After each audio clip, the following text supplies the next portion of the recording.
Diabetic ka ba? O baka naman may kakilala ka o kamag-anak na diabetic? Pwes, tapusin mo tong video na to. Alam mo ba kung ano yung HbA1c o yung hemoglobin A1c? Ang HbA1c ay isang laboratory test na ginagawa para malaman kung diabetic ang isang pasyente. Kapag nagkaroon ka ng HbA1c na 6.5% pataas, malamang diabetic ka na. Tapos, kapag tumataas yun o habang tumataas ang HbA1c, ibig sabihin mataas yung blood sugar mo at hindi ito kontrolado. Kaya lahat ng gamot na para sa diabetes ay nagpapababa ng sugar at eventually bababa din yung HbA1c mo.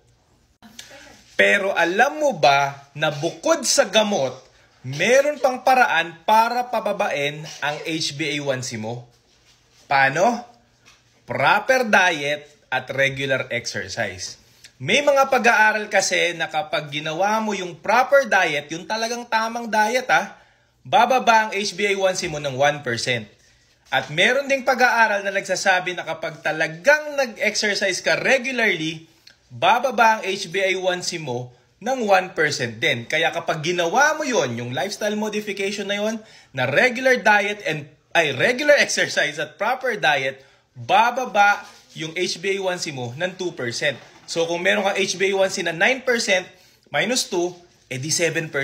Kung may 8% ka na HbA1c, magiging 6%. Pasok na yun dun sa target mo na HbA1c.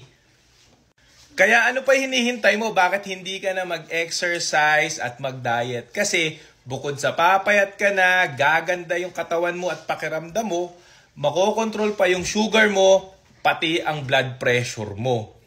Nakatipid ka pa kasi wala naman actually gastos di ba? Sa diet and exercise. Baka nga makatipid ka pa kasi nagbabawas ka ng kain. Ikaw ba? Ano bang mga ginagawa mong exercise at mga diet? Lagay mo nga dyan sa comment section para alam na namin, alam na nila, at para masabi mo rin na alam mo na.